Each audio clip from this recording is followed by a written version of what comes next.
bom dia. A partir de agora tem uma Hora Geral. Estamos numa manhã de terça-feira, um clima agradável, um bom dia especial a todos os nossos amigos telespectadores.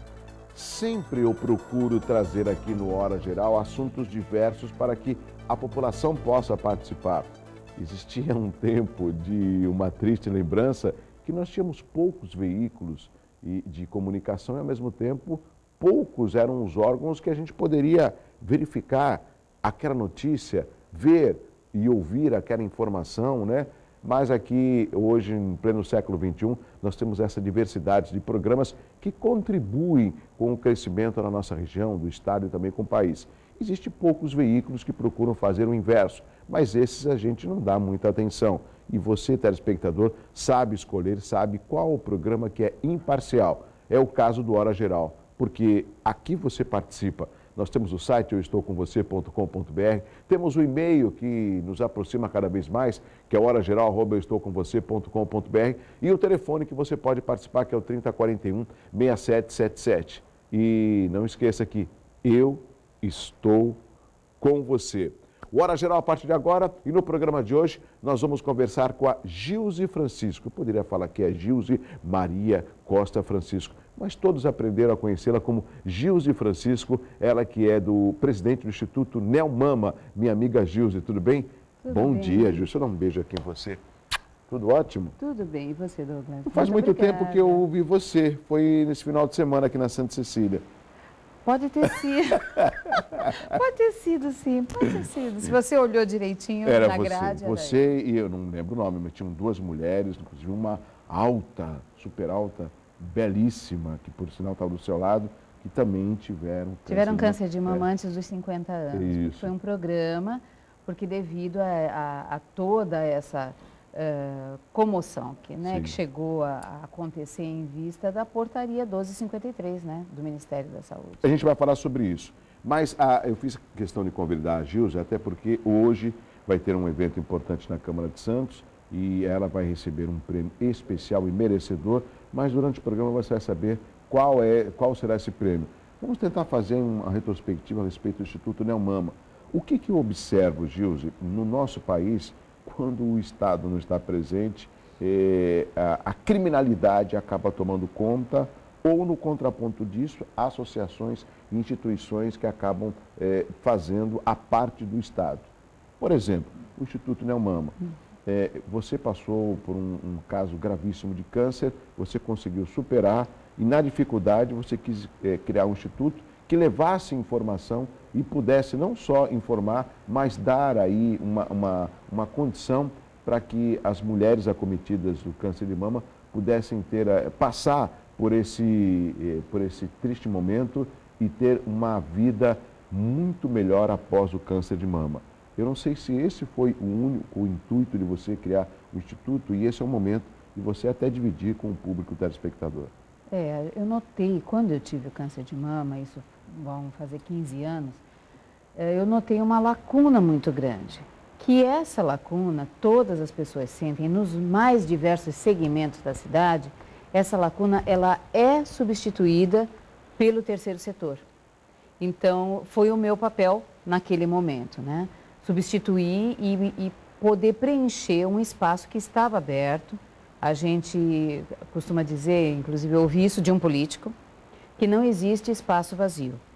Né? Que vem alguém e ocupa. É verdade. Se a pessoa é boa, ela ocupa e faz uma coisa muito bem feita. E se ela não é boa, ela ocupa e pode fazer muita besteira, causar muito estrago.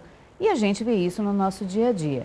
Mas o Instituto ele veio para preencher aquilo que muitas vezes o médico não tem tempo hábil dentro da consulta para chegar e falar, olha, está acontecendo isso, assim, você vai passar por determinadas situações, quando você retirar a sua mama, no seu caso, é uma mastectomia, você vai sentir desequilíbrio, você vai se desequilibrar quando você for andar, você vai ter uma dificuldade, o teu ponto de equilíbrio foi retirado, então você vai ter uma dificuldade, você vai ter coceira fantasma, dor fantasma na mama retirada, assim como uma perna, um braço.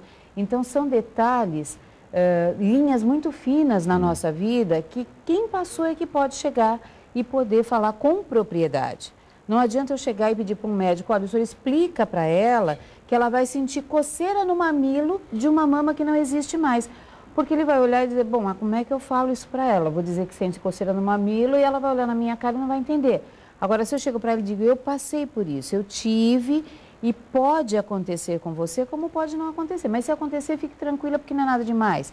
Ela vai ouvir com outros ouvidos e ela vai ter a certeza de que eu estou querendo ajudá-la, né? Com Agora, informação. José, o que eu acredito também é que toda a dificuldade que você passou quando foi detectado que você tinha um câncer de mama, você tentou colocar no instituto para que as mulheres diagnosticadas também não tivessem algum tipo de transtorno ao detectar o câncer. Não sei se essa foi a sua preocupação inicial.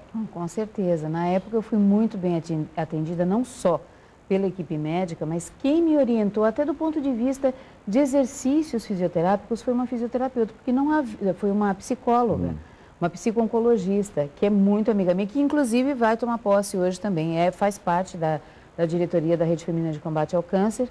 E que o que acontece, Douglas? Os profissionais com muito boa vontade se reuniam e davam as informações, mas não era nada específico.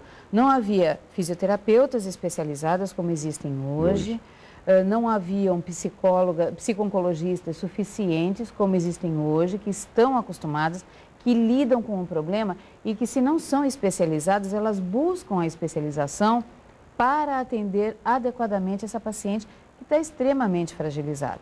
E aqui eu envolvo não só a paciente com câncer de mama, mas a paciente, todos os pacientes com câncer, porque é um diagnóstico tremendamente estigmatizante, é um diagnóstico linkado à morte, ao sofrimento. Todo mundo acha que tem câncer, vai morrer. Às vezes eu falo, às vezes elas chegam no instituto e eu falo, você sabe qual é a sua maior possibilidade de morrer hoje? Ela fala, o câncer. Não, de morrer atropelada, porque com a cabeça que você está, você não atravessa uma rua olhando para os dois lados. Porque toma conta do todo o ser dela. Hoje o Instituto Neomama funciona aonde? Tem uma sede, tem um local e lá você diariamente recebe pessoas que querem participar como voluntárias ou apenas obter informação. Qual a atividade principal do Instituto Neomama? Olha, o objetivo principal é proporcionar às mulheres que são portadoras do câncer de mama e também aos familiares diretos e cuidadores todo o suporte para que haja o enfrentamento da doença da melhor maneira possível, para que essa pessoa consiga passar por essa fase tão difícil de uma maneira mais saudável, com qualidade, com esperança e aprendendo a falar que é portadora do câncer e é uma sobrevivente do câncer de mama. Nós somos sobreviventes, sim. Assim como um soldado volta da guerra sendo sobrevivente, nós voltamos dessa guerra sendo sobrevivente com muito orgulho. Você, da última vez que esteve no programa, fez alguns relatos, né? E desses relatos, alguns, eu diria que todos acabaram me emocionando, a gente chegou até a colocar alguns depoimentos no ar.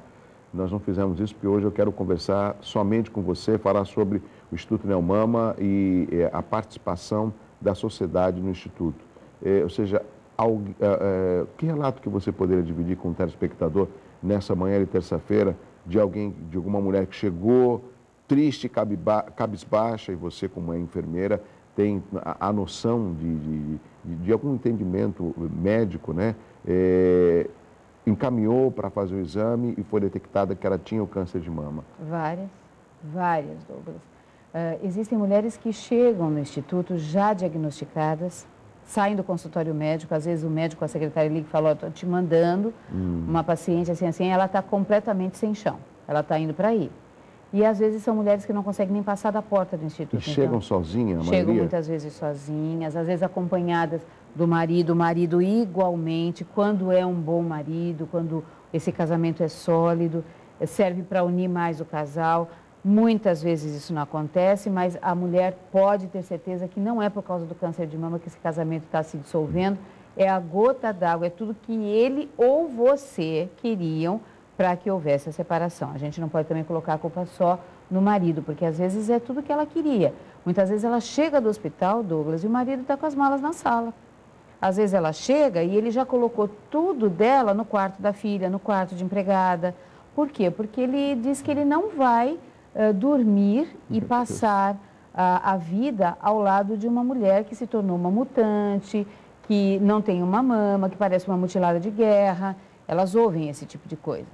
Então, são homens que, eu costumo brincar com elas, a sua mutilação foi mamária. A mutilação dele, que é cerebral, que é mental, essa não tem cirurgia nem quimioterapia que dê jeito. Não tem cura, né? Não tem cura.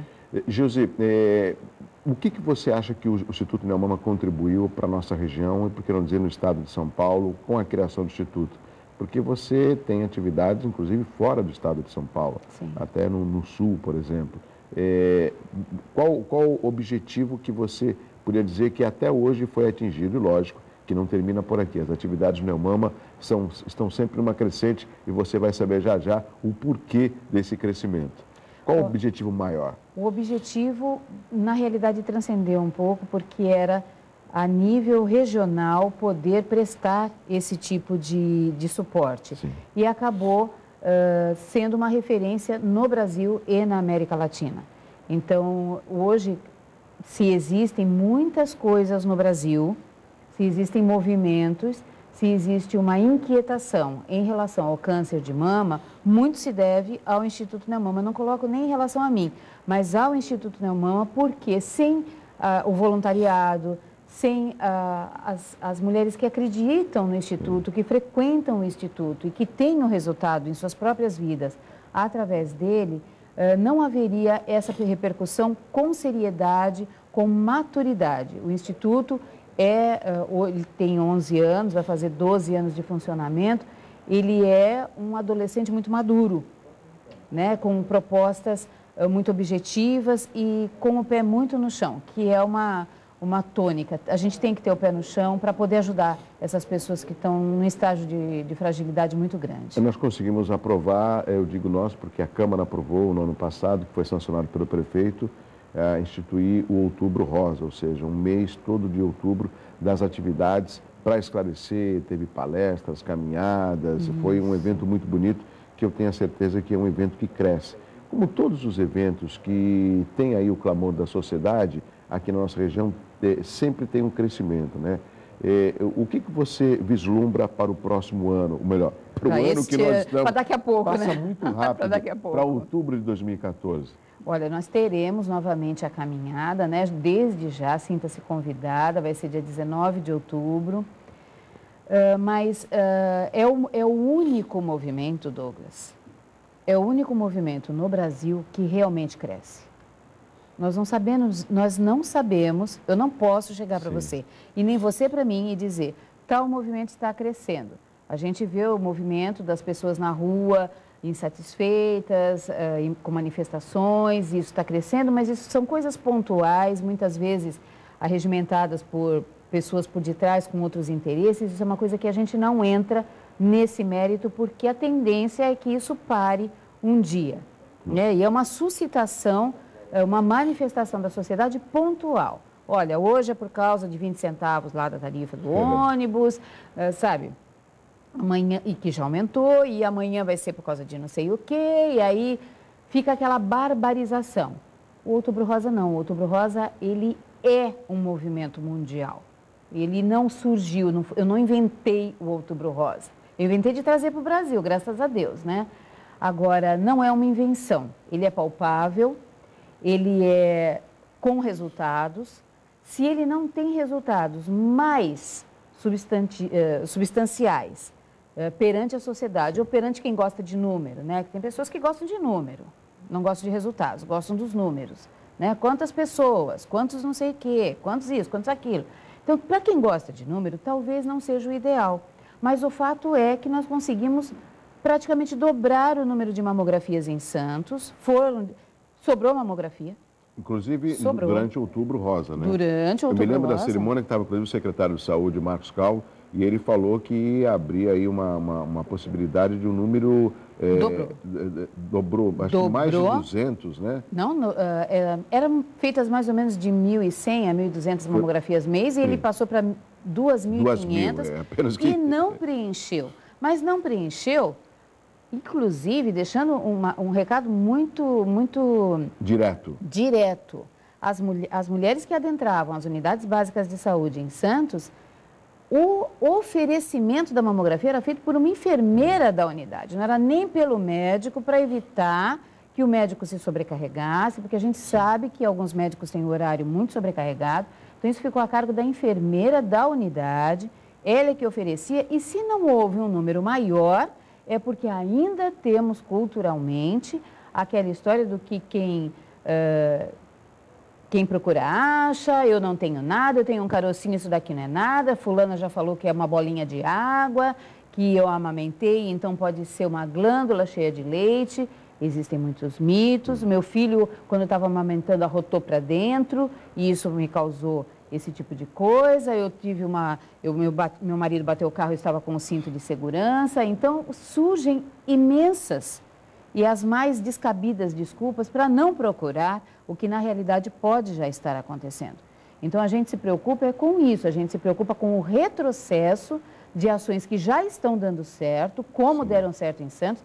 Inclusive, eu estou para gravar, eu vou pedir, inclusive, a sua autorização, Douglas, eu vou te notificar para que você fale no seu programa, porque eu vou gravar um programa com o Dr. Marcos Calvo, fazendo toda uma retrospectiva do Outubro Rosa, com números. Aí sim, o número. Para você tão preocupado que o Outubro Rosa não deu certo, que isso é uma balela, para você que não participou, que não teve peito para participar do Outubro Rosa, então você vai saber dos números. Você é tão interessado em números, você vai saber dos números e vai saber o sucesso que foi. Porque sucesso a gente mede com resultados.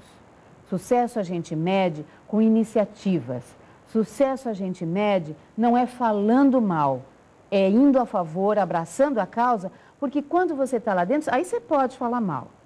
Você pode falar mal quando você está lá dentro e você chega e fala, olha, aconteceu isso de errado, podia ser evitado, se você não é uma pessoa que gosta de simplesmente estar envolvida em polêmica. Agora, se você não estava no meio, se você não entende do assunto, não é sua área, então se reserve simplesmente a aplaudir aquilo que deu certo, que alguém fez, alguém tomou a frente e fez. O primeiro passo depende da gente. Você está certíssima e as pessoas, às vezes, existem, né, pessoas mal intencionadas, que ao não colaborarem, acham que a única alternativa é a crítica. Sim. E aqui nós estamos torcendo pela administração do prefeito Paulo Alexandre, administração que existem algumas falhas que estão sendo corrigidas, e é bom te deixar bem claro que alguns dos problemas, eles não foram criados nessa administração e vêm aí se arrastando, inclusive com relação à área da saúde, que o próprio prefeito já falou aqui no programa. Eu até falei para o prefeito Paulo Alexandre, prefeito, essa é a sua câmera, deixa um recado para a população que reclama da saúde. Ele falou, nós temos a consciência, estamos tentando dar a resposta o mais rápido possível, isso demanda um determinado tempo, mas nós estamos conscientes, apenas só recapitulando algumas das palavras. Então, isso é importante e a população, às vezes, ela faz a crítica e até pessoas que se julgam responsáveis, né, criticam sem conhecer o serviço que está sendo oferecido. Até porque este ano, e você que está lá dentro sabe disso melhor do que eu e pode falar com muito mais propriedade, este ano a Prefeitura está lidando com um orçamento aprovado por uma gestão anterior, com necessidades pertinentes a essa gestão, com o olhar de uma gestão anterior, sem objetivar futuros projetos, sem objetivar futuras ações que possam melhorar a qualidade de vida, com novas ideias, né, com frescor de todo mundo que entra com tanta vontade de fazer. Então, em vez de meter o pau, né, a gente sabe que tem falhas, e falhas sempre existirão, independente de quem seja o prefeito, independente de quem vá administrar a Secretaria de Saúde ou a Secretaria de Recursos Humanos e as diversas secretarias. A cidade. Não importa. Quem vai administrar é quem vai sentir como que isso pode ser feito a partir do segundo ano. Primeiro ano é lidar com o dinheiro que tem na gaveta, é o que tem para hoje. Estamos conversando com a Gilze Francisco, presidente do Instituto Nelmama, e o 3041-6777 à disposição para que o telespectador possa fazer perguntas. Gilze, eu tenho aqui algumas informações. Você foi citada na revista americana Time. Eu fui a única pessoa na América Latina citada pela revista Time numa matéria mundial sobre câncer de mama. Então, quando a jornalista veio conversar comigo, ela já tinha conversado, inclusive, com diversos médicos E ela, devido a tudo que eu passei para ela, eu fui a única pessoa citada numa matéria internacional sobre câncer de mama. Essa matéria, de capa, inclusive. Essa matéria, inclusive, ela falava mais o quê? Sobre a criação do Instituto Neomama ou o que você passou para a criação? Hábitos da mulher brasileira. Hábitos da mulher brasileira, mitos envolvendo o câncer de mama, que não existe em outros países, mas que no Brasil existe. E outros programas que você participou, como Sem Censura, da Lei da Nagli, Sem Censura, já fui. O Faustão. Domingão do Faustão, no tempo da Rede Mulher, o Nani Mulher, participei do Bom Dia São Paulo, Bom Dia Brasil. Nossa, já foram muitos programas, muitos, a nível sempre nacional divulgando o e Instituto regional. Neomama. Sempre principalmente a causa. Agora, Gilze, existe um dado, me corrija, eu não tenho esses números, né, até para apresentar, que o câncer de mama, ele é um dos cânceres, um tipo de câncer que mais mata no Brasil, o que dirá do mundo. Ele é o câncer que mais mata mulheres no Brasil, ele é o câncer que mais mata mulheres no mundo. E por que esse título, esse triste título, não é tão divulgado para que sirva de alerta com relação à prevenção? Porque alguns alertas, eles têm um efeito rebote. Você, em vez de conscientizar, você acaba causando medo na pessoa. Então, em vez dela se cuidar, em vez dela buscar auxílio, em vez dela pegar e abraçar isso e querer uma vigilância saudável sobre a sua saúde, principalmente saúde mamária, o que acontece? Ela fica com medo e ela se esquiva. Então, ela não vai fazer mamografia, ela vai no ginecologista, ela não quer mostrar as mamas, principalmente quando acontece do câncer estar no estágio muito adiantado, inclusive ela para de ir ao ginecologista, ela se esconde da família, ela se esconde do marido. Isso não é uma coisa tão rara quanto as pessoas imaginam, quando a mama já está ulcerada, quando já tem feridas, quando já tem uma secreção importante, ela acha que ela escondendo aquilo vai desaparecer. Ou então ela não encarando o tratamento, isso vai regredir. Ela começa a passar pomada, ela começa a fazer o que as comadres indicam, ela conta a história como se fosse uma conhecida, nunca é ela a agente da história. Então isso acaba fazendo aquilo tudo que a gente não quer, que é o diagnóstico tardio, que é o início do tratamento tardio, que é tudo que a gente quer puxar para frente. Lógico. Não só na mama, mas em qualquer tipo de câncer. Antes de chamar o intervalo, só mais uma pergunta para a Gilze, para a gente fechar esse bloco. Esse tipo de perfil de mulher que tem esses sintomas e tenta esconder é mais conhecido como um perfil da mulher brasileira ou existem outros países e que a mulher também tem esse mesmo perfil? Não, existem. A americana? Não, americana não. A oriental? Nós temos alguns países com características muito sui generis. Por exemplo, em alguns países asiáticos, o médico não pode encostar na mulher, principalmente sem autorização do marido. Existem países de primeiro mundo que existe o médico da família. Se esse médico da família não liberar essa mulher para um especialista, ela não vai chegar no mastologista tão cedo. E como ele não pede mamografia, porque ele é um médico da família, ele é um generalista, então aí acaba complicando o caso dessa pessoa porque ela não consegue chegar no especialista. Ele não pode recebê-la sem a autorização do médico da família. País de primeiro mundo. Aí é que tá. Para fechar esse bloco, o telespectador vai entender. E nós estamos preparados em termos de exame, em termos de médicos especialistas, para tentar diminuir esse triste índice? Eu acho que nós temos tudo para diminuir esse índice. Nós temos tudo. Nós temos profissionais competentes, nós temos métodos diagnósticos, nós temos pessoas envolvidas na causa, nós temos médicos com muito boa vontade, instituições que realmente querem fazer a diferença. E temos prefeituras que estão abraçando a causa do Outubro Rosa, que deveria ser a nível estadual, já não digo nacional, mas a nível estadual é uma coisa que realmente a gente tem que lutar para acontecer. O Outubro Rosa tem que ser instituído para que haja uma movimentação maciça nesse mês, porque é o câncer que mais mata mulheres. Gilze Francisco, a presidente do Instituto Neomama, conversando com os nossos amigos no Hora Geral, um assunto importantíssimo. Eu já vou deixar uma pergunta para que a Gilze responda no próximo bloco. Gilze, você, por exemplo, criou o Instituto Neomama. Nós não observamos, pelo menos eu não conheço, nenhum homem que possa criar um instituto para alertar os homens com relação à próstata. Será que esse nicho está aberto? Eu volto depois do intervalo e a Gilze vai responder. É rápido.